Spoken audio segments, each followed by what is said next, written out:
I mean, I feel like I don't have a choice. So. Yeah, you don't have a choice. Yeah, I asked, "Are you ready?" Just kind of like rhetorically, because it's like, yeah, we're gonna do it regardless. Yeah, so. It's happening. Did you try to think ahead and be like, "Ooh, what is he gonna ask me?"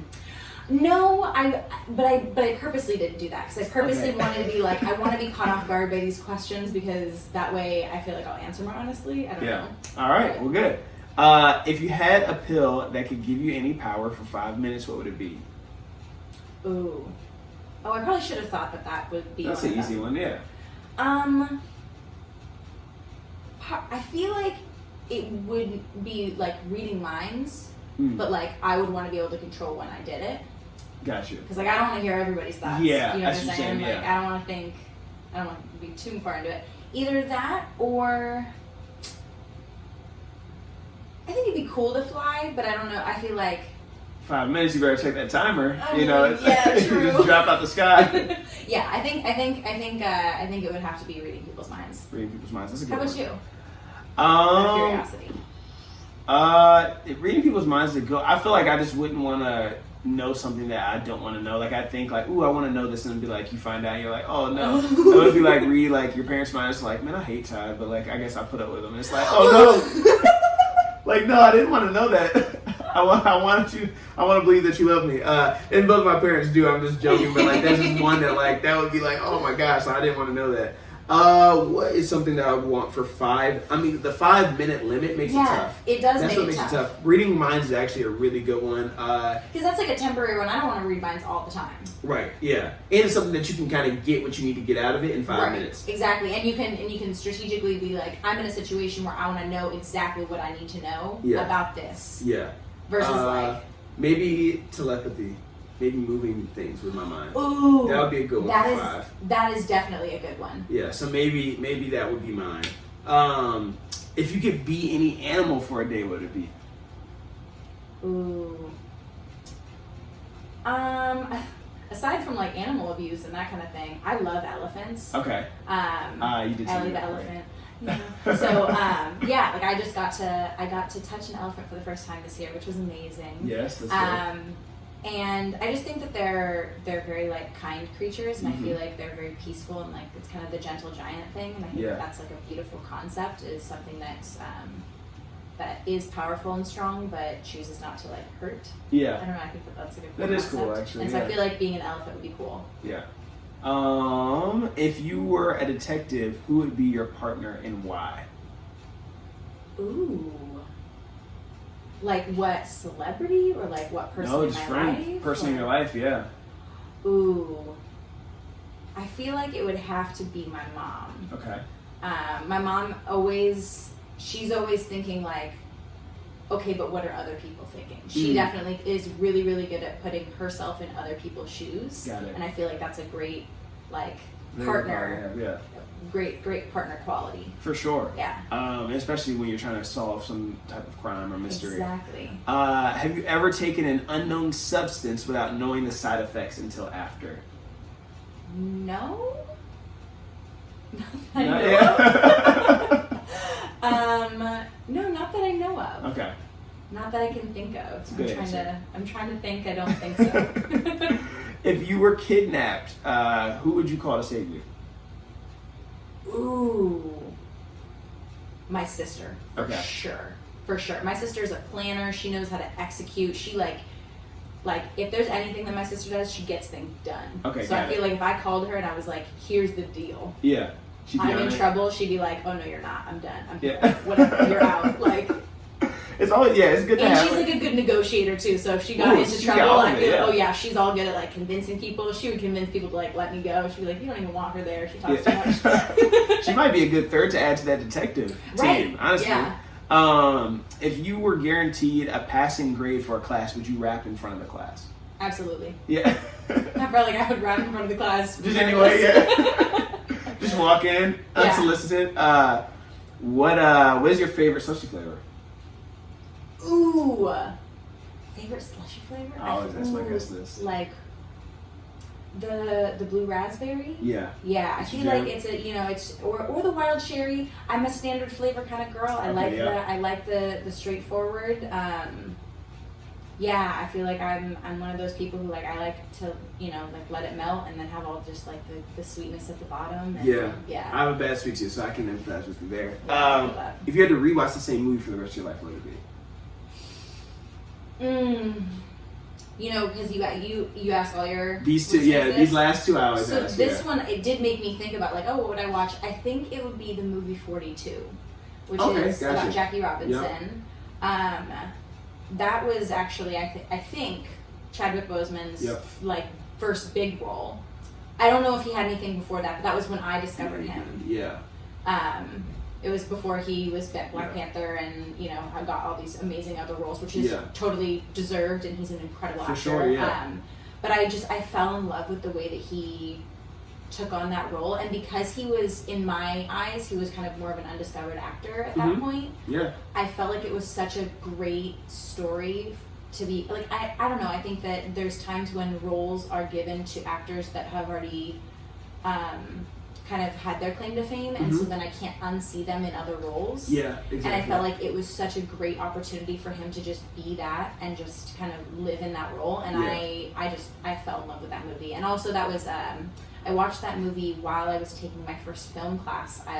In the high school that I went to, instead of taking your English class your senior year, you could take film analysis. That would have been dope. I would have definitely opted for that. Yeah, and it was such a cool class that just made you think differently about movies, where you thought about shots and about lighting and about the way that scripts worked. And I had never watched movies in that way. Yeah. And so I watched that movie while taking that class, and I just feel like it gave me kind of a different experience of watching a movie, which I really liked. That is cool. But yeah, I would definitely watch that movie. I've watched it probably over 42 times, so. I have never seen it. Fun fact. Yeah.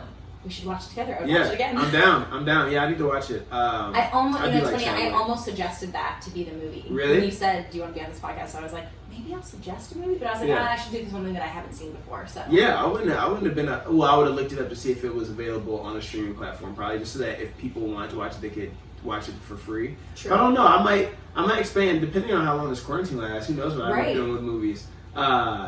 But yeah, I was about to say about Chadwick. Yeah, he's a really good actor. And I feel like he just kind of like became the staple for a lot of those type of roles. But yeah, I do like Chadwick. Yeah, I think he also, one of the things that I look for in actors that I support is people who carry themselves well off screen, and I feel like he's one of those people who just like Absolutely. I like the way that he conducts himself in interviews, and agreed. He's just all around great guy. Yeah. As because I know him so well. Right, exactly. he's a friend. He's your homie. Yeah, I'm about to say, it sounds like, you guys are homies. Maybe he would be your detective partner. Right. Actually, what is the movie? I reviewed a movie where he was a detective recently. What? I can't, 21 Bridges. I haven't seen that. It's not bad. I'm trying to, I look at my, so sometimes I review movies and I'll remember them like kind of fondly in my head. And then I'll go back and look at my like review of them. I'll be like, wait, I didn't review it that well. And I was like, wait, am I missing something like that? But that was one that like I remember fondly, but like for whatever, I remember not like giving it the best review at the time. Maybe it's just the experience of like forming your own opinions that you remember fondly. Yeah, maybe you only remember the good stuff, I guess. So anyway, getting into this movie, we have Project Power. Quick description for IMDb. When a pill that gives users unpredictable power for 5 minutes hits the streets of New Orleans, a teenage dealer and a local cop must team with an ex-soldier to take down the group responsible for its creation. Release date was August 14th, just came out. Notable cast: Jamie Foxx, Joseph Gordon-Levitt, Dominique Fishback, and Machine Gun Kelly also in it as well. Director was Henry Jost and Ariel Schumann. They also did Catfish together, the doc, not the series. Paranormal Activity 3 and 4, and Mega Man, which is announced but has not released yet. I think it's coming out next year, if I'm not mistaken. This movie was filmed in kind of an odd way. Just some of the shots they chose, and there's a lot of panning in and out and rotating the camera. So I think it must have been just looking at what they've done in the past, kind of experimenting a bit, because obviously Paranormal and Catfish are documentary style. Right. So you don't have a lot of creativity there as far as like the shots you get. Yeah. So I don't know. I'm curious too to see Mega Man when it comes out, to see if it's kind of similar to how they filmed this one. What's the premise of Mega Man? I haven't seen the actual like description, but Mega Man I know is the video game. It was a Game Boy game that I love playing. Oh. But yeah, so Mega Man is a video game. So I guess they're taking the video game, making a movie out of it. Yeah. Which doesn't always go well. I can't even think of an instance where that did go well in cinematic history. But we'll see what happens, and I'm sure it's probably going to be an action movie, and it's probably going to be kind of wacky. So I'm sure they'll probably test out some of these camera angles there too. Yeah. Writer for this was Mattson Tomlin, who is also slated to be the writer for The Batman, which is going to come out in 2021 with Robert Pattinson. So he's going to be in that. So I'm kind of worried about that Batman film. I love superhero movies. I can't see Robert in that role, but we'll see. Yeah, I like superhero movies as well. And when I heard about him getting cast for the role, I just, he's very like Harry Potter-y for me. Right? Yeah. Like once you've played that kind of role, I'm just like I don't know if you can be Batman. No, I don't want sad boy Batman. That's not what I'm looking for. I mean, and I just read something the other day that was saying how this Batman is going to focus on like his trauma, like Batman, like Bruce's trauma, and I'm like, come on, okay, that's not what. That's very Robert Pattinson. 100%, yeah, for sure. And I was like, I already knew that was going to be the route they're going to go, where he's just like this sad guy in the Batcave, like smoking a cigarette. Like I can already see it. Like he's gonna, like he already said that he's not going, like he's not working out, like he hasn't been following his workout regimen because he's like, we want to see like a real superhero that's not like super buff. And I'm like, okay, I don't want to see. Then create a new superhero Yeah, that's like that. Don't do this to the original. I don't know. I have an issue with where it's like they already have those original backstories for the characters. Like you can always create new superheroes. Yeah. Like, no one's saying that you can't make a like Lamp Man or something. Yeah, right. Yeah. Exactly.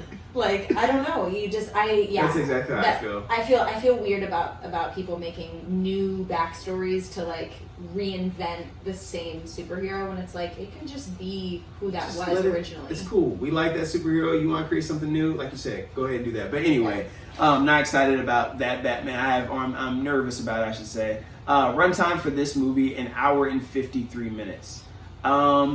So going into the movie, obviously I shot you a text. First of all, I called it the wrong movie when I asked you if you wanted to review it. I called it Power Project, and Ellie very, very nicely said, "Do you mean Project Power? Because if so, I'm down to review that." I was sitting here, and I just like laughed out loud. I was like, "Oh my god!" Like, and I'm staring at it like on Netflix when I asked you. So I don't know. I got it wrong. But anyway, what were you thinking like when I asked you, and had you heard of it before me asking you and looking at it? Hadn't heard of it. I've mentioned this to you. I'm not a movie person. Like it's my instinct is always to say like, hey, like let's play board games or let's do.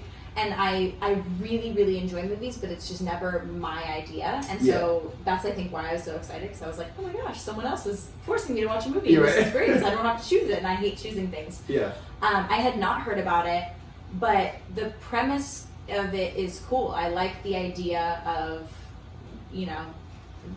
the analysis of what it looks like to have a pill be distributed.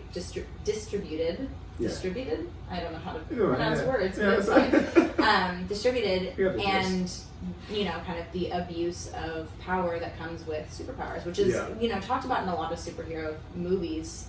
But it's when it's distributed so widespread and the side effects aren't necessarily known, or even really considered beforehand, is really, really fascinating. The movie started off very quickly.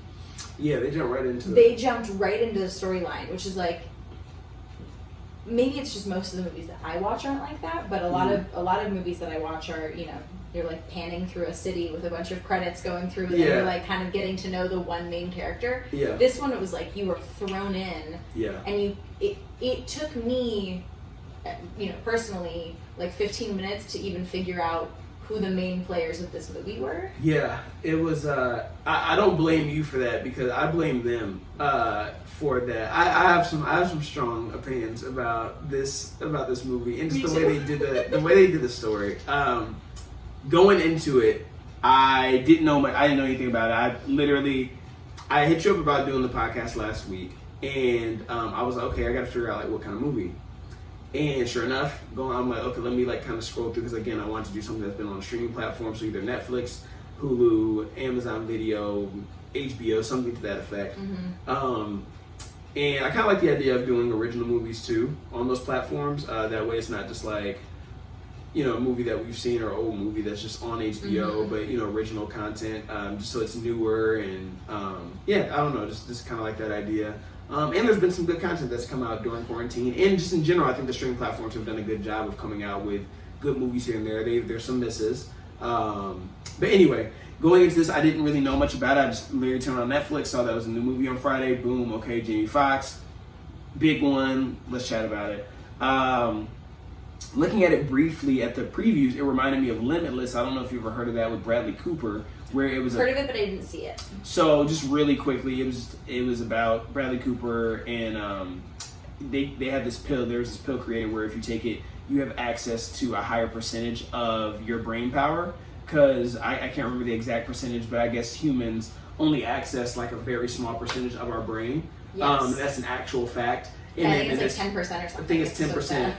It's crazy, but like this pill would allow you to like utilize whatever, let's just say 30% or 40% or whatever, and it kept going, depending on like what your dosage, you could access more and more, which would allow you to like do all this, again, become limitless, do all this crazy stuff. Anyway, that's what I thought of when I initially saw this movie. Also, when I saw Jamie Foxx, I thought, okay, Jamie is a very hit or miss guy Jamie is very talented in his own. He's an incredibly talented actor. Incredibly talented actor, singer, person. But the roles he takes are very hit or miss. The roles he takes are hit or miss. And very funny. He's a good comedian. I mean, he's just one of the. I mean, I've heard this argument before that he's the most or one of the most talented people on the planet. Like I know Drake has made that statement before about Jamie Foxx. He really looks up to him and said he's the most talented person on the planet. And it's hard to. He's one of those people that you have to put in that conversation. Childish Gambino is another person that I've heard in that conversation, which I totally agree with. I agree with that as well. Great singer, rapper, actor, writer, all the above. Comedian. So I definitely put him in that category. But yeah, again, the roles he chooses are interesting. But yeah, also I didn't ask this too in the random rapid fire. But something I wanted to add. Would you take the pill? Looking at this movie, would you take the risk to take it? Given that I was in the same position that they were in, or just in general? Just casually, just out walking. No. No, I'm like, I don't know that you and I have had this conversation before, but like I'm someone that like I am kind of high on life. I'm a pretty positive person, and I really, really enjoy other people. I would say that's actually the hardest part about quarantine for me is like the lack of social interaction has been hard. But like I get high off of interactions with other people. I really enjoy being in social environments. So I don't really drink. I don't really do drugs. I really enjoy life.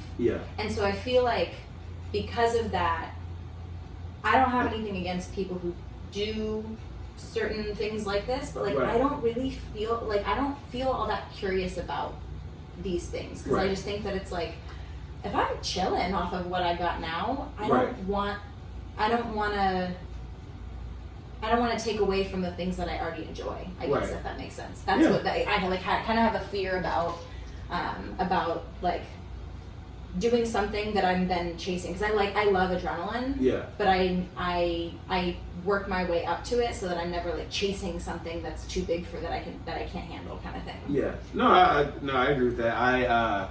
I've never thought about it in that context. It's funny, but I don't drink or do drugs either. And for me, it's never really been curious about it, to be honest with you. Like, as far as drugs go, it's always just the thought of like, okay, I never want to be addicted to something. I think that's a huge thing of just feeling like I need something to be able to function. Exactly. I don't even drink coffee. And it's like, I don't drink coffee either. It's the thought of like, okay, I need a cup a day. Then you need 2 cups. And then I was like, I need 5 cups or I can't function. And now I need 2 shots of espresso. And like, or I need energy drinks, or I need, you know, a Bang or a Monster. Okay, I need 4 Monsters before 5 a.m. Like, again, it just continues to progress. I just don't like the thought of like needing that. And it's like, you know, if I can just get away with just drinking water and juice from the farmer's market, then cool.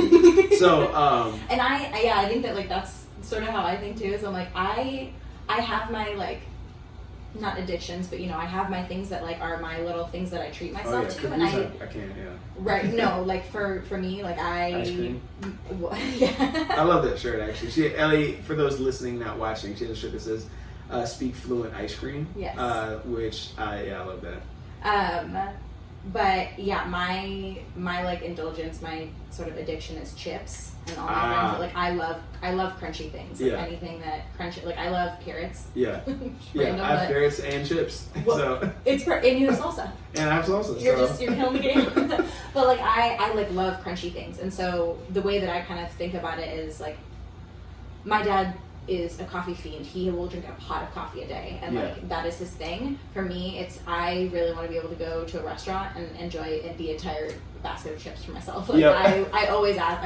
We'll get to a restaurant. I'll be like, just do a second basket already. We're just gonna keep it coming because like that's the my nice thing thing about Mexican restaurants here and anywhere in general. But like because here the sauces are different. Yeah, so good. Yeah. It's probably the best part about going to Mexican restaurants. Fill up off the chips, and then by the time the food comes out, it's a bonus. I know. And then you get to take stuff home, and then you get to enjoy it for the next day. Now you're making me. Now I'm about to like look up taco spots right, around exactly. here. Honestly, there's so many I have to try. The opening. Wait, going back to the opening scene because you're right. It did just jump into it in Machine Gun Kelly. So, which I didn't look up anything about this movie, so I had no idea he was in it. I didn't either. Yeah. And so, yeah, that was just that like threw me off immediately. Where I was like, oh, okay, this cast, and I didn't know Jamie Foxx was in it either. Oh, really? Oh, so you didn't know. Like, you just went right into it. Yeah. I looked up. You hit play. Because I had heard about the movie, so that's why I corrected you on the name. I was like, and then, like literally, the next time that I even like typed it into my computer was me going to watch it. Gotcha. And so I didn't know anything about the cast, anything about the writers, anything about when it came out, nothing other than like clicking play. Yeah, sometimes it's best that way. I like going to movies sometimes without knowing. Like there's so many times where I've said on this podcast before where like before going to a movie, like, I literally showed up at the movie theater and was like, I've sat in movies, not even intentionally. Like I've sat in movies and been like, wait a second, what is this? Like I know generally what it's about, but I'll look up IMDb while I'm in the theater. Right. And be like, wait, what is? Oh, there it is. Okay, cool. Exactly. Machine Gun Kelly, he popped up, and I literally the first thought I had is, okay, does this dude have like a residency at Netflix? Because he's been in. So I don't know if you've seen, but I know you definitely heard about it because it was huge at the time. Bird Box when it came out. I did not watch. I do not do scary movies. Got you. And like when I say scary movies, I like anything with suspense. Oh, like even the movie that we watched, I was like a little bit like, oh, all right, lots of things going on, and it's fast paced, and like I am such a wimp. Yeah. Like I get so like I enjoy action. Yeah. And so it's a very fine line for me. Yeah. Between like action and absolute horror. So I'm very. So suspense, you're not with suspense then, or thrillers. Thrillers are different because sometimes I really enjoy psychological thrillers. Okay. So like the Shutter Island. I was about to say Sixth Sense or Shutter Island, like those type. What do we think about those? Shutter Island, I was forced against my will to watch, but it was really good. It is good, right? It's a really good movie, and so as I've gotten older, I would like to tell myself that I've gotten better because like it used to be like I couldn't even watch Harry Potter. Like it was like, oh my goodness, yeah. Like the movie that scarred me was Agent Cody Banks, which is not even a scary movie. What? So like, what? The worst. I know. It's just like I just really get freaked out by movies, and like I think. Oh, that's hilarious. Agent Cody Banks. That's the one that set it up. The bald guy when he crashes through glass. I felt like I was gonna get kidnapped by him for like 3 years after I watched that movie when I was a kid. Yeah, scarred for life. It's fine. But my scale has gotten stronger where I can handle certain movies, and I really enjoyed Shutter Island, and I would actually watch that again, even though it is a really kind of creepy and horror-y film. I really don't like things that jump out at you. Yeah. But I also really, really enjoy crime. Like, I love listening to crime podcasts. Okay. I love watching crime shows. Like, I'm all about it. So it is a very fine line between what I can and can't handle. That is, yeah. I mean, that's straddling that's tough. Yeah. Figuring out what. I'm more of I don't like things that jump out at you, and I really don't enjoy possessed Yeah, it's not my movies jam, or yeah. like demons or monsters. That Yeah, I'm not that a stuff huge kind of fan. creeps me out. Yeah, I'm not a huge fan of possession, but you know, it's funny because I've said it on here too, but those type of movies are interesting, but I never actually like watching them because, well, two things. One, most horror movies are bad films, like they're just written horribly. It's just all they use is shock value, music. Exactly, the adrenaline. The adrenaline, that's all they use, but then the actual writing's bad. And then also, because I do believe in like possessions and things like that, like it's not just like oh, this is fake, this is stupid. I believe it, and like when they're like, oh, this is an actual story, like I'm like, yep, it totally happened. And because of that, like it makes it too real for me. Yep, uh-huh. Yep, for Absolutely. sure. Yep, they're like, it happened here in Tennessee in 19. I'm like, yep, it totally happened there. They saw this. I believe that they saw this, and like, no, I want no parts of it. And so yeah, but it is interesting because I grew up and still am a Christian, and it's funny because there's so many people who are not necessarily, they might not even be religious, but be like, oh, I believe there's a God, but again, whatever your religion is, cool. But there's so many people who oddly don't believe in the other side of it, which is, I always thought that was kind of interesting, and not to get super religious, but like there's a lot of people who are like, I believe in like a higher power or a God or things like that, but then they're like, oh, well, I don't believe in like demons, or like I feel like if you believe in good, you have to believe in evil.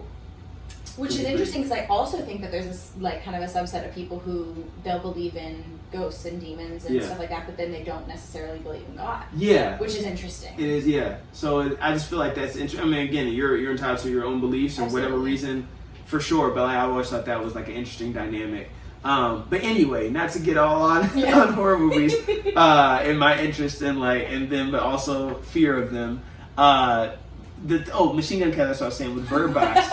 Wow, go from Machine Gun Kelly to sorry, demons. I took a real hard U-turn with that. You're good. I mean, that's literally half the podcast is getting off topic. But yeah, no, he was like in Bird Box. He was on the soundtrack for Bright as well, which is a Will Smith movie, and that's right. He was on the soundtrack for that. So again, I don't know what it is with Netflix season this guy, but like, and not dissing him because he's kind of creating a little small like acting career weirdly. I like visiting him. I don't really like Machine Gun Kelly. No, I'm not really a fan. Oh, no, I'm not either. Okay, which is just I'm not. He's like he's like the same type of like young punk rocker. Like that's like his role every single time in these movies and in real life. So so I just don't know how he's like got his way. He must know somebody at Netflix or whatever. But Netflix is using for these big movies and kind of going off too about how Netflix. I'm gonna mention it later, but. I applaud Netflix and other streaming platforms for continually getting these A-list actors.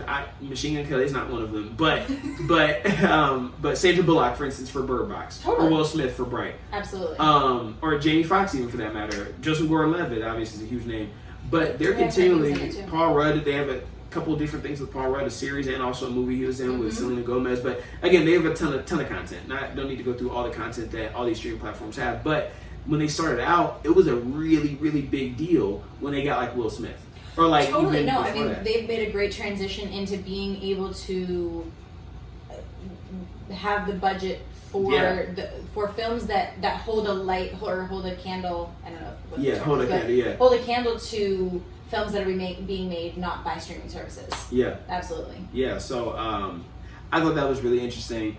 And kind of cool to see just like their progression where it's not like when Will Smith Bright came out, it was a big deal. Like I felt like I saw a commercial, I saw billboards, Bird Box, same thing. I was when Bird Box came out, and I was Bird Box like took over the U.S. Like people, oh my goodness, everybody lost social their mind. media. It was right around Christmas time. All the memes came out. Twitter lost its mind. Twitter lost it. Instagram. I was in Mexico City for 10 days. Around the time when it came out, there were billboards, bus stops, everything, side of buildings that of Bird Box. So it was a really big deal. And now I feel like Netflix is getting to the point, these streaming services in general, where it's not so much of a big deal. Like, oh, we got Sandra Bullock. It's like, we got Jamie Foxx. It was a movie that we didn't even hear about. No promo. Right. Like, I just turned on TV, Netflix, and it was like, oh, this just dropped today. Yeah. So it's kind of and not to say that, they won't have big releases where they promo it more, because I don't think this was one of their big releases, but Charlize Theron had a movie, I can't remember the name of it, but it came out about a month ago, and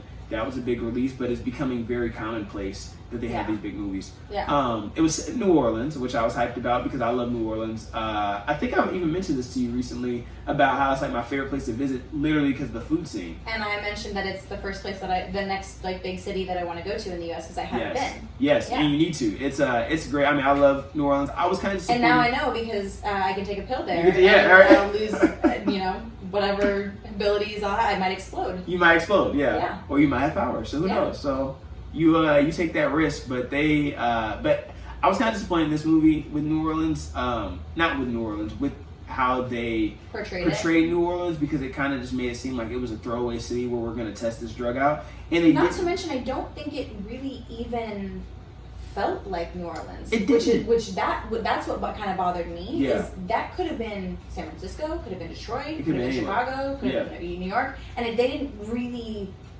There was no element that helped you to feel like you were in that city, which is what I like in a lot of movies, because I think that the choice of a city is important, both in TV shows and in movies. Huge. It's everything. I mean, that's why you see so many movies. I mean, probably 90% of movies, but 90% of rom-coms are in New York.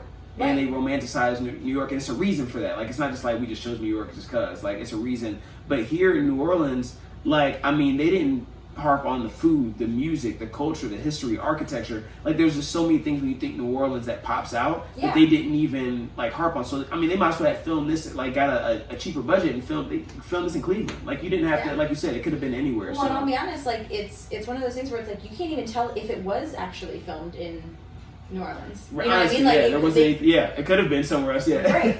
And you were talking about every rom-com is filmed in New York City, and it's being from the Bay Area, when things are filmed or set in San Francisco, I can tell because I've been and I've spent time there. Right. In the same way that when something is, has the setting of Miami, because those shots, the lighting, the way that they're driving on the streets and stuff like that. That everything's flat. The cars, And so the fact that it lacked setting bothered me. Yeah.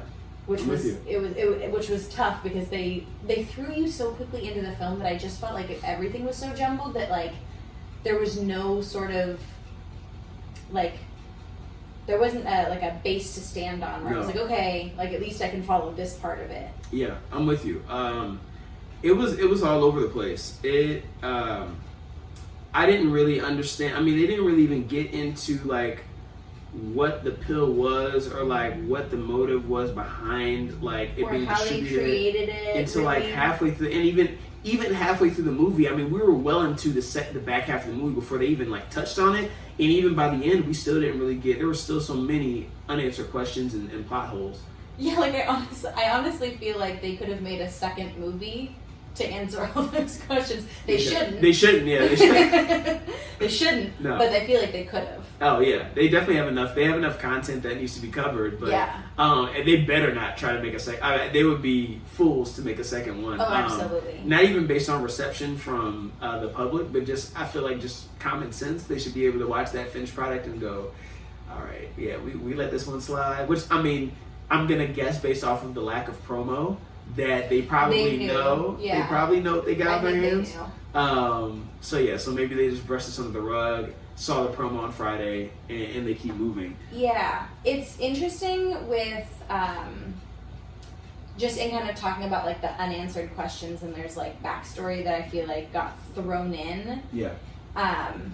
One of the lines specifically that bothered me was in, I don't know how spoilers work in this.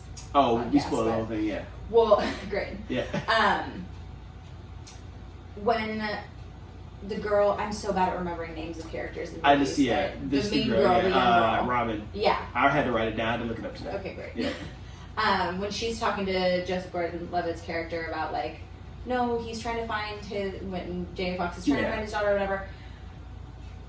Joseph Gordon-Levitt just throws in the comment of just because you were abandoned by your dad doesn't mean that like you can bring this into it. And I was like, her father hasn't even been mentioned, and we are halfway through the film. Like, I get it. You know, she has a single mom, and her mom has diabetes, so like. Yeah. But like even that wasn't like a big storyline either. Like her mom just has diabetes, so she needs money for like a surgery or something. And I was like, I mean, like I get that they needed she needed money, and there needed to be like a motivation for that and stuff like that. But I feel like easily what could have covered that is like she's trying to get into college, or she's like whatever, like there's so many things that she could have done, and it was just this weird comment that Joseph Gordon-Levitt threw in where he was like, you know, because your dad abandoned you, and then it was just never touched on again, which made me so angry. Where it was like, it wasn't like Jamie Foxx turns out to be her dad too, or like whatever it was. Like obviously that would have been a very weird left field thing, but like it's not like. It was a one-time comment of your dad left and abandoned you. No, nothing up until this point has been relevant to that, and nothing after this comment is going to be relevant to that. But I'm just going to throw that in there for spice. Yeah. And I was like, that comment just made me so angry. It's wild too, because it's like without the comment being followed up on, it almost seems like just a random jab, or like Joseph Gordon-Levitt, like was that just like a random like racist, like you just pulled it out of the bag, like. Like, where did that come from? I have a lot to say about it. Ha, yeah, done. And I was just like, and what made me mad is like, I knew that they weren't gonna follow up with that comment, but I waited anyway. Yeah, I waited for them to say something about her dad later on, and it was just like, nope, nothing. Nope, you're not getting that. I have so much to say about Joseph Gordon-Levitt too. Not so much, but just like some issues with a lot of issues with his character. Jamie Foxx. Well, I guess we'll go through each character and just. I won't want to say destroy, but talk about them in the context of the movie. Jamie Foxx. Okay, so first of all, what is up with his fade? That's so relevant to the movie, but just like he had the worst haircut in this movie, and I'm so mad about it. It was so hard to not concentrate on it. Yeah, it was a bad haircut. And I'm not even someone who's like particular about how people look in movies, but it was just odd. It was unnecessary. It was unnecessarily bad. He's had some bad fades in like real life too. I mean, so anyway, he's had a lot of different hairstyles in his career. Yeah, I was thinking about that. He's been around for a long time, but like that is true because Jamie Foxx show he had the fro, and yeah, he has had a couple different styles. Now he has the low cut. Was he bald for a bit? Mm-hmm. I know he's been bald in roles, but yeah, I think he was bald for a bit. Mm-hmm. So which I've always thought the bald move, going bald with people who can easily grow full head of hair has always been a weird move for me. Like a thought. Interesting. Yeah, I've never. I feel like it's a power move. I guess so. I feel like when I see guys that just shave their head and they're just like, I'm just gonna do it, and I'm just like that takes me by surprise, and I'm like, oh, okay. I mean, respect. If that's your role, you know, I love my hair too much. Not even that, like I don't obsess over it. Yeah, right. I just like my hair, so that would be a tough one for me. But yeah, he has had a lot of different styles. What I think the biggest thing about him for his character, you mean? Yeah. And I won't say the biggest thing. I'll get to his relationship with Robin in a moment, but the shrimp dialogue, I think that was like where I was like, I've had it with. I was pissed at the writers, but then I was like, I'm pissed at you, Jamie, for even saying this. The whole like pistol shrimp thing at the end, where that was like his power, where like he just does this explosion thing, and he had that whole like monologue about like, you know, people think that like the lion is the toughest thing in the jungle, but like actually the pistol shrimp, and I was like, what? That's what you all came up with? That was the big finale? Is that he's a pistol shrimp? They couldn't even like throw in like scorpion. Like, all right, fine, it's cliche, but like at least it's like, all right, like it has some kid like a pistol shrimp. Like that was gonna be like that was. I'm a shrimp. Yeah. What you gonna do? Like it came off as a scene that Jamie Foxx did to mock a scene that he did for real where he was talking about scorpion. Yeah. Like right. Yeah. You know what I mean? Like it would be like one of those where it was like, surprise, I'm an ant. Like an ant almost like honestly would have been a better one. So much cooler. Like yes. But like that was very confusing. It was also just such a like textbook corny speech where he's like he's tied up and they've caught him, but like everyone knows he's about to like Yeah, he has to try to sleep. That's a great way to Yeah, it was, oh my gosh, that was like so cringe. And at that point, I was already over it anyway, but then like, you just add that, I'm like, oh my goodness, you gotta be kidding me. Joseph Gordon-Levitt, and then we'll circle back around to Jamie at the end.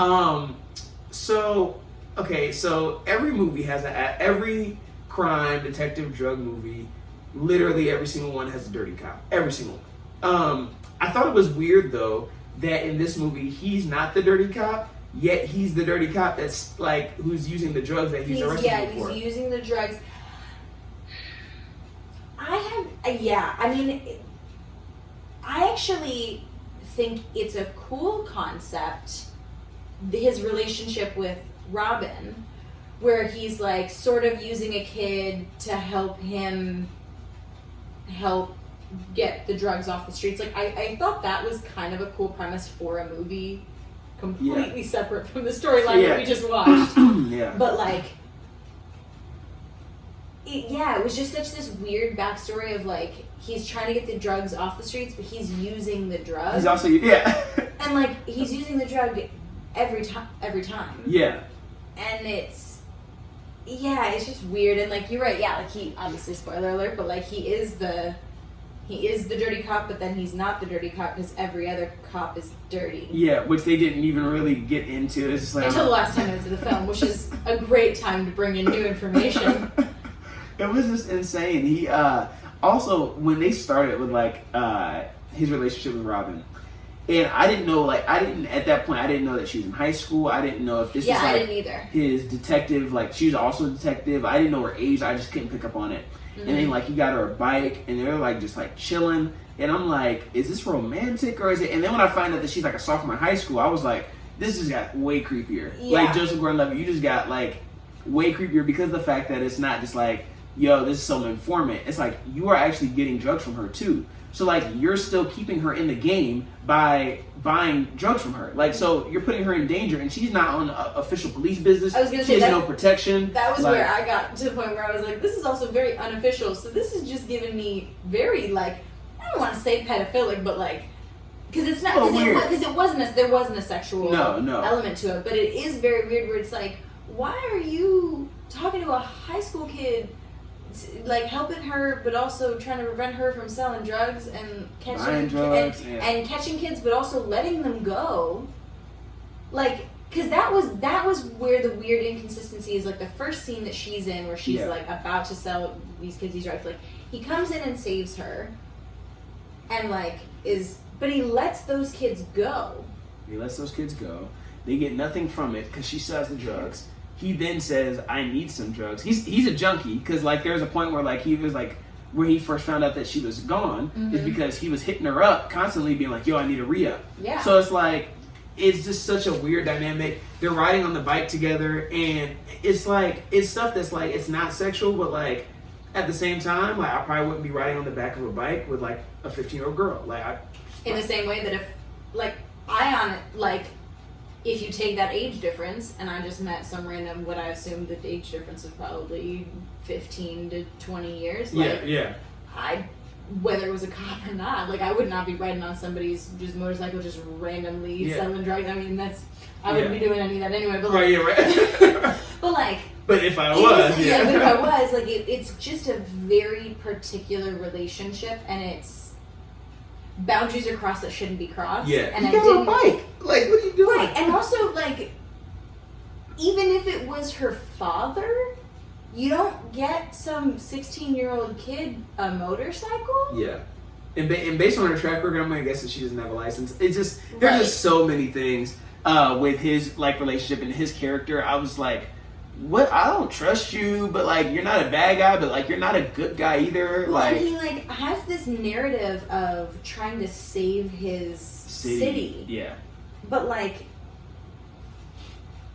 I don't know, nothing up until like the end of the movie was cohesive with him actually saving the city all. He was honestly, he just wanted power, and he was being super reckless, like with the guy in the like middle of the film where he like goes in, like I don't know if they're not robbing a bank, but like The guy with the bags. Yeah. I think he was robbing the bank. I think he was, but then he accidentally grabbed the bag that had like the powder or whatever that was like. That's right. Decoy bag. Yeah, and so like, I don't know, like, I mean, I watch a lot of crime stuff, so like, you know, you think a lot about like protocol and keeping everybody safe and stuff like that. And he's taking a drug to go and like.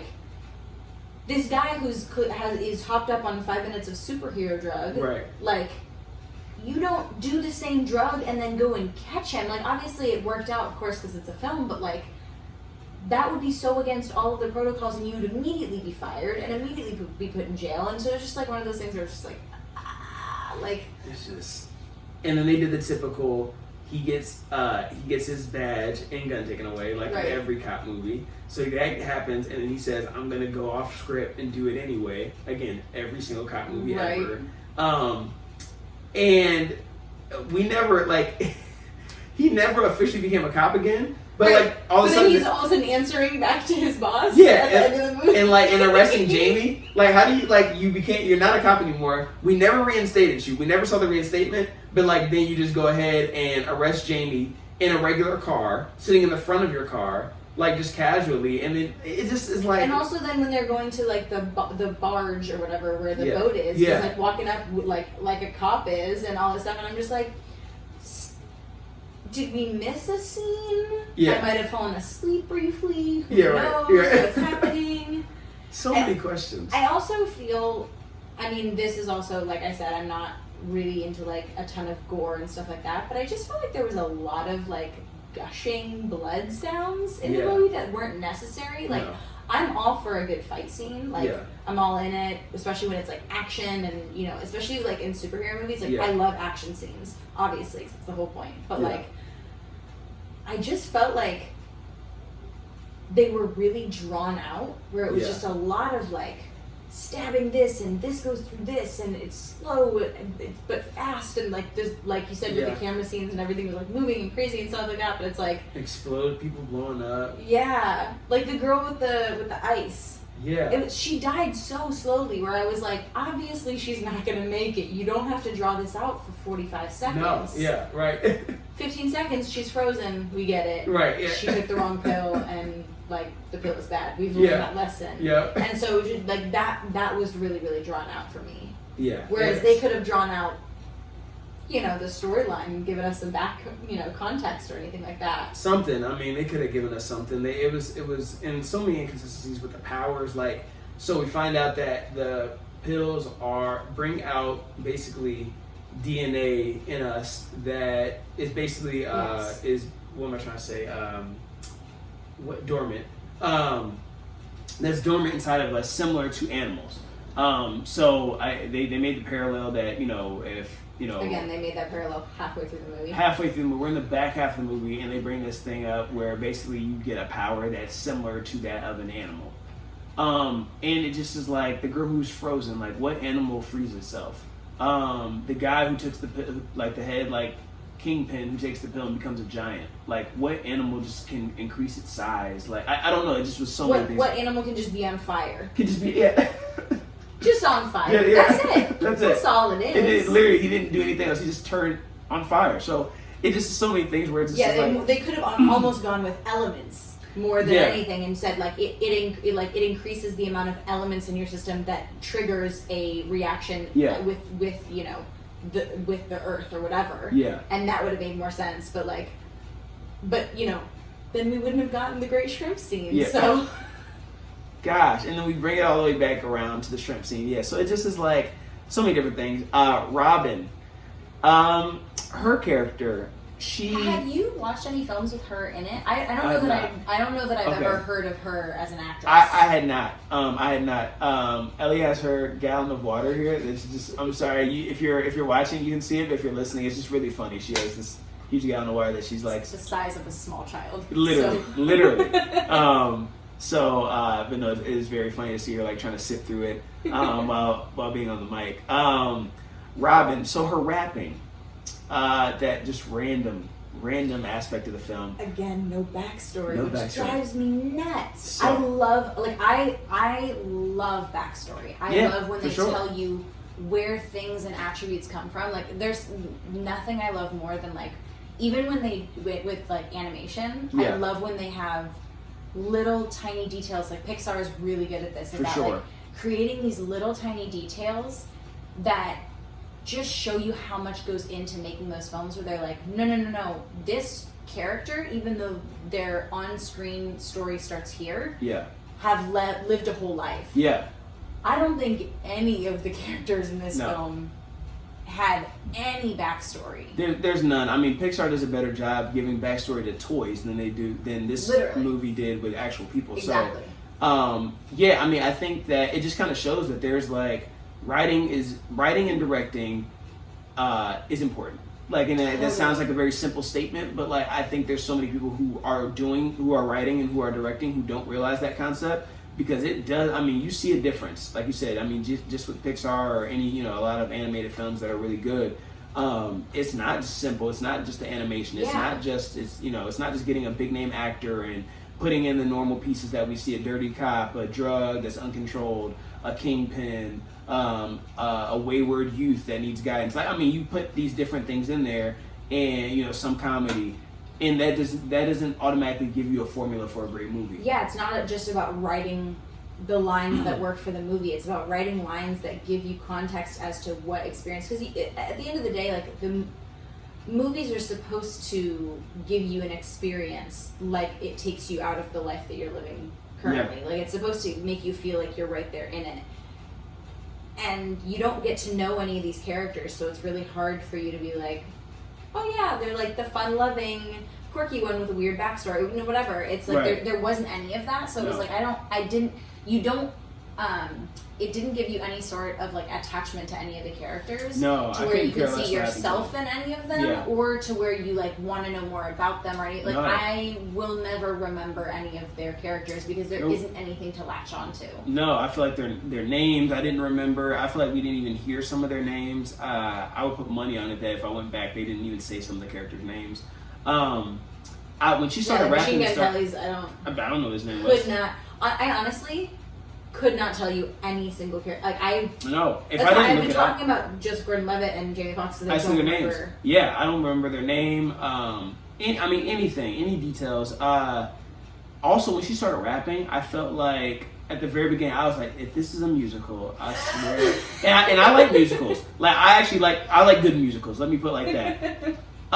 So I'm not against musicals. I like theater. But like when she started rapping, I was like, I don't have the patience. If this is about to be her rapping every scene and they're about to try to do some like Hamilton type stuff, I'm out. I was like, this is not that movie. So luckily they didn't. She did rap way more than she should have in this. She's not a bad rapper either. That's the thing, is she's not bad. It just didn't make sense for the movie. It seemed like something that they needed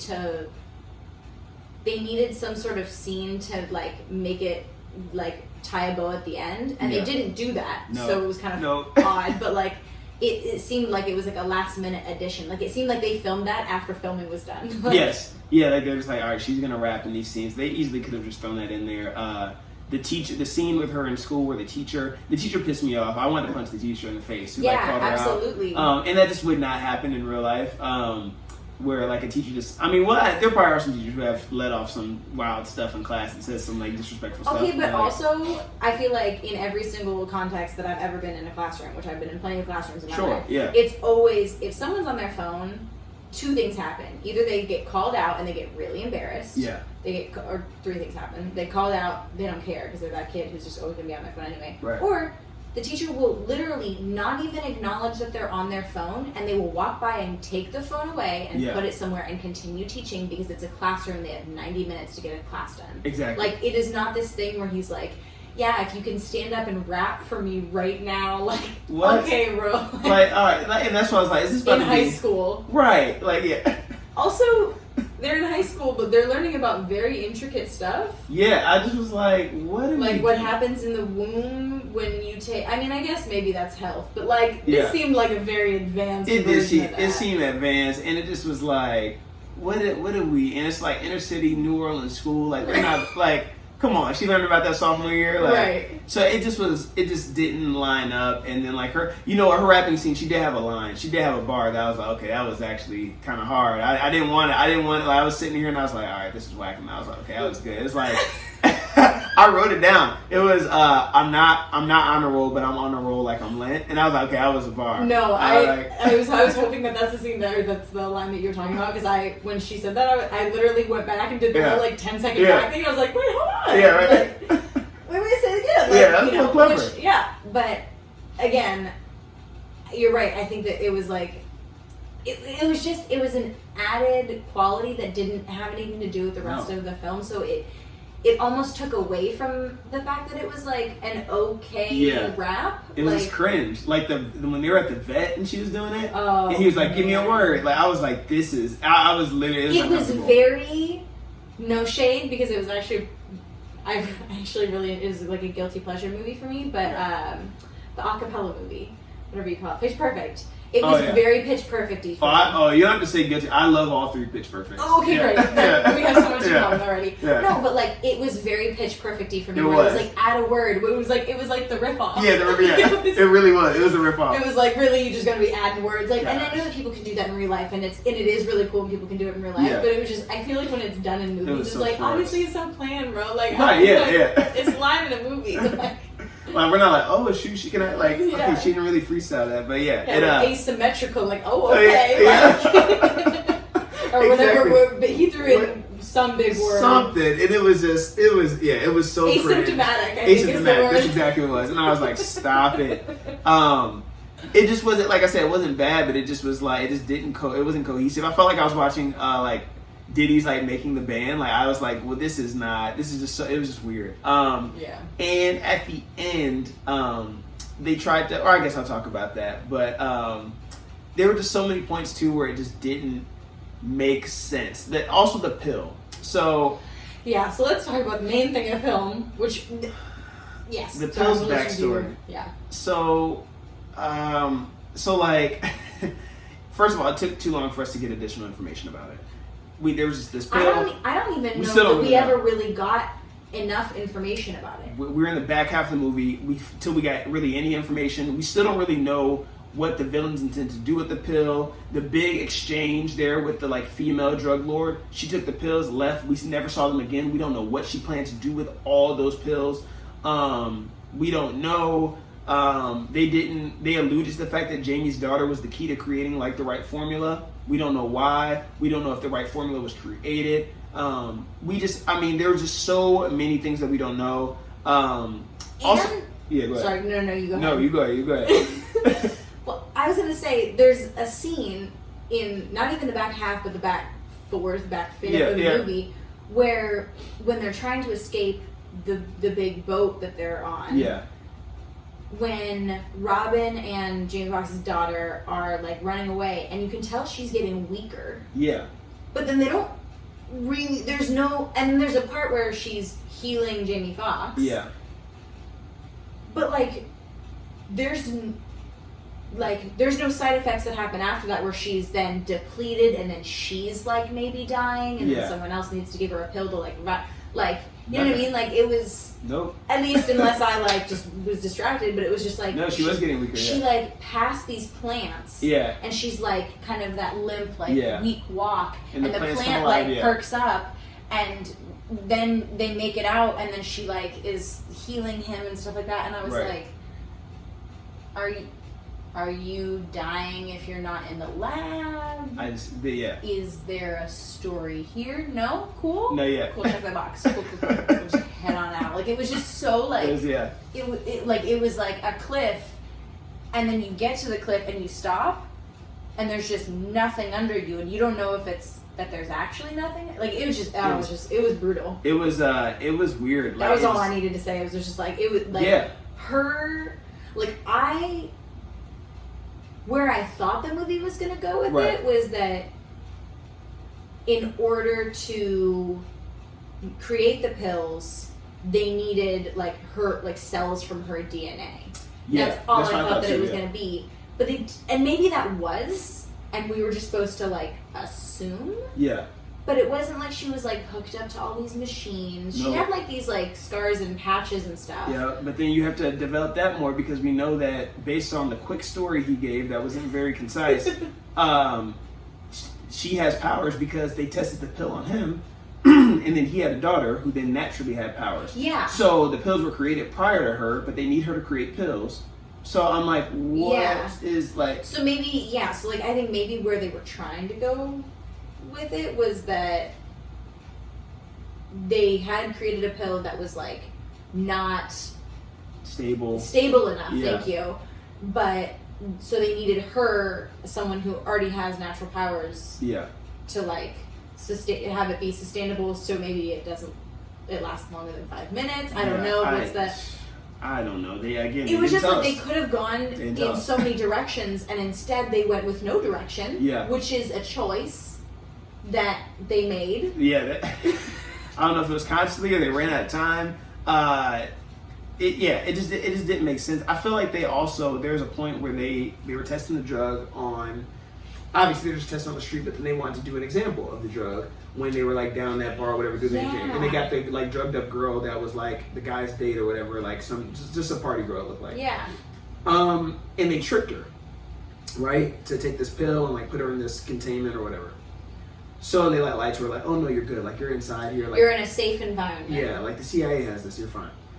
I don't know why they needed to lie because there were so many willing participants on the street who wanted to take it. Why would you try to trick this girl into taking the drug when there's plenty of people who were just willing to just take it on the street? Anyway, like, again, like literally like killing for it. Like it's So that didn't make any sense. You could have literally grabbed any teen on the street that had already taken it. Who already taken it, and it had worked. So why would you grab someone who has never taken it to see how it works when you can grab someone who you know is going to work? So again, if it was their first time doing a human subject, makes sense. Go get someone who trick them, lie to them. If they die, it's all good. Yeah. But why go get something like for a product that you know works? It's already being distributed. You already know it works. Just get someone who that didn't make sense.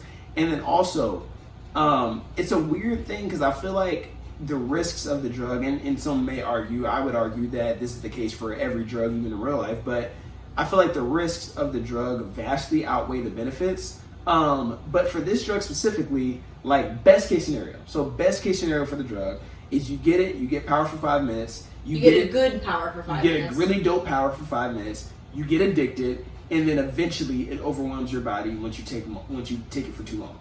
That's best case scenario. So best case scenario. Well, no. You know?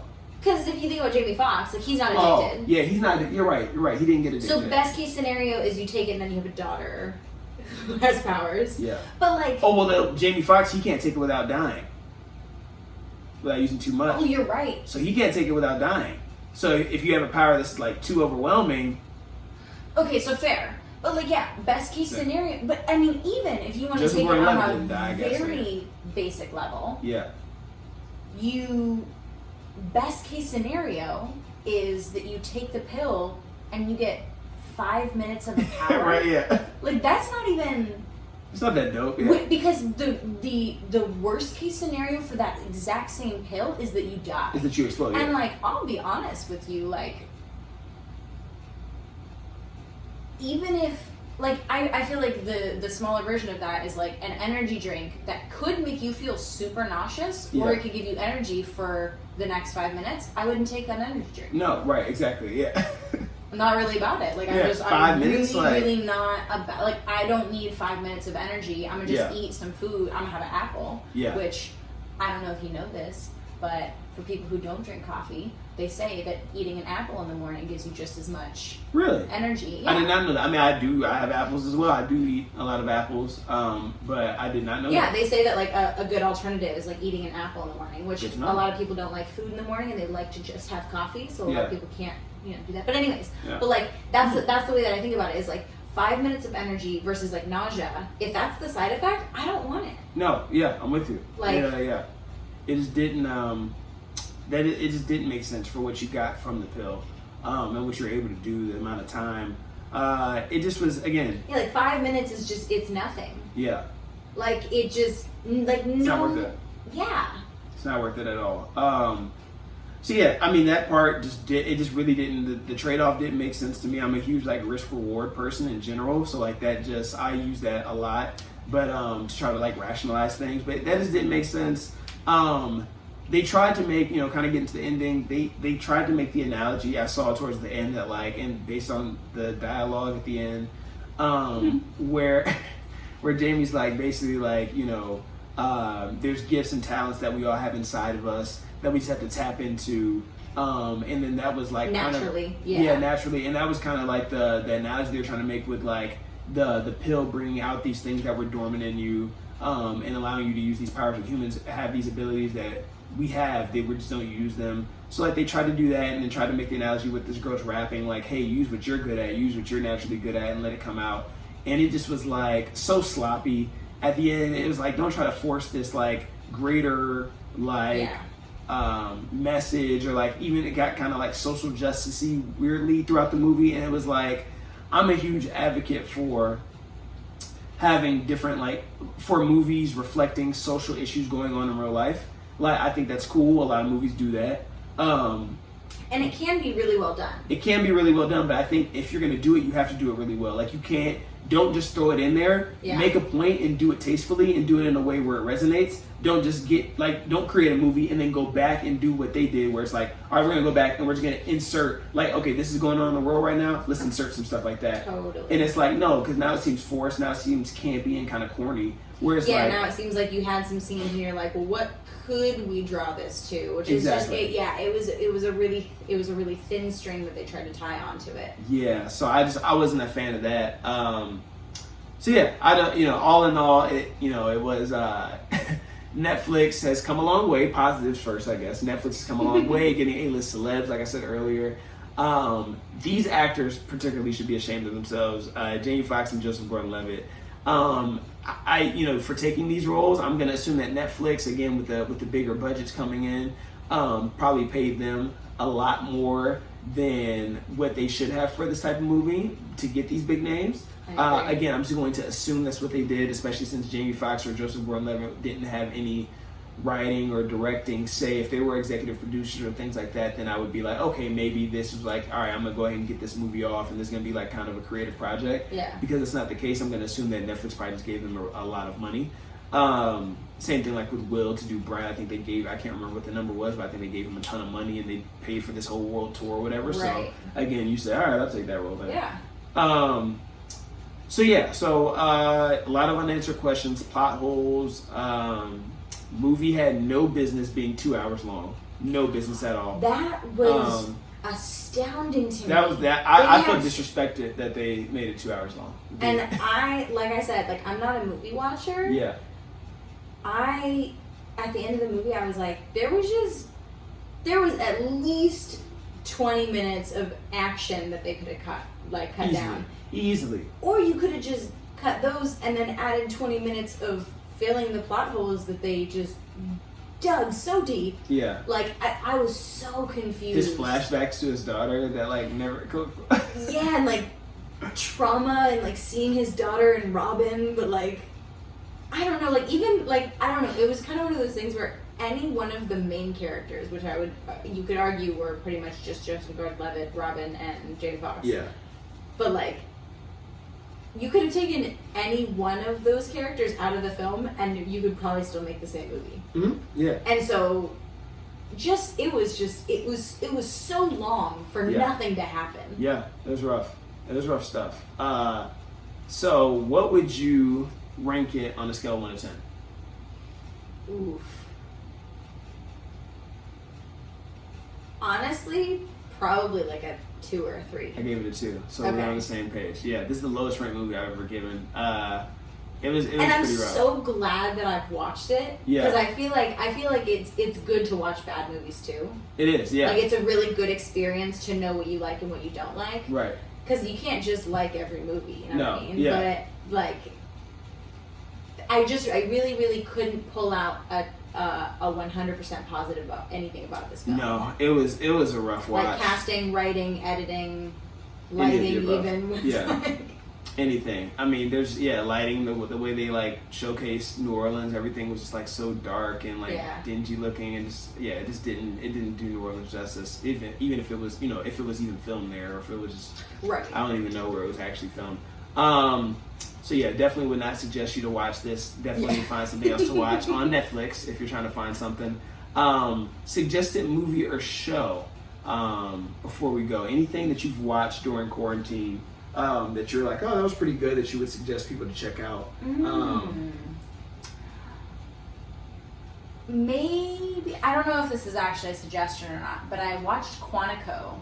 Okay, I meant to watch it when it like was actually airing, and I finally got around to it because I had the time. I'm glad that I watched it. I don't know that I enjoyed it. It's a hard to follow show. It gets very. I don't know if you've seen it, but I watched the very first, I want to say, episode or two. My roommate in college was really big on Quantico, and I just forgot about that until literally he just said I forgot all about that show. And he was really big. I used to watch. I used to be really big on Scandal, and I fell off on Scandal because it just got every Shonda Rhimes show just kind of gets ridiculous after a certain amount of seasons. Mm-hmm. Most shows do. It's hard to end a show, but Scandal, I fell off after a while. How to Get Away with Murder, I was obsessed with in college, and then I fell off of that too. But I tried to watch How to Get Away with Murder, and I watched like 5 episodes, and I just couldn't quite get into it. Yeah. I was obsessed. I was like, this is the best show on TV.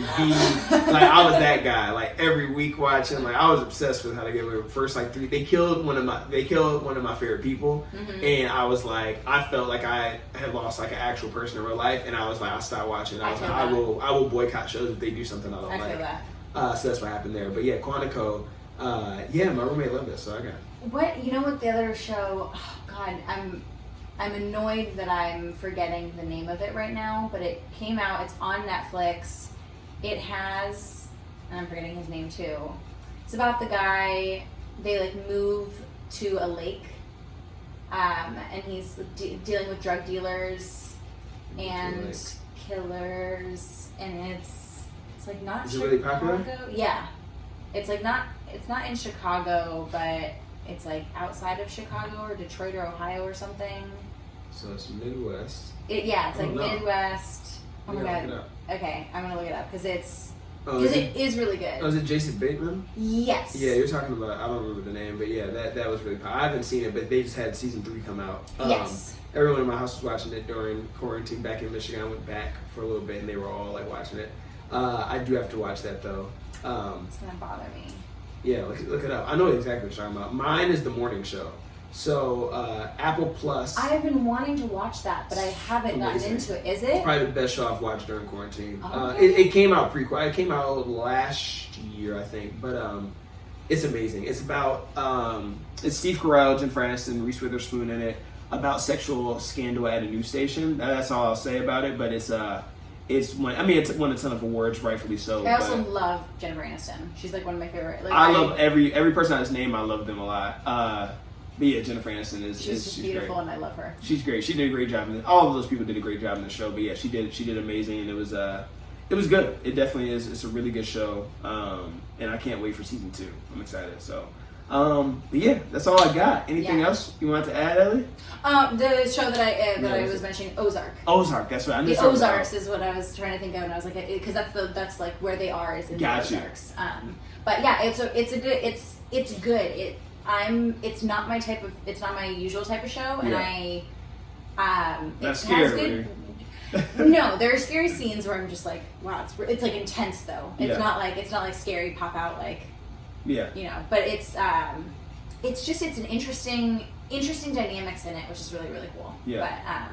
But yeah, and I think that they have a pretty good cast as well. Yeah. Jason Bateman I was a little bit like, because he can be kind of wonky. Right. He can be kind of that quirky like character, but he did a really, really good job. So. Yeah, okay, I gotta check that out. But yeah.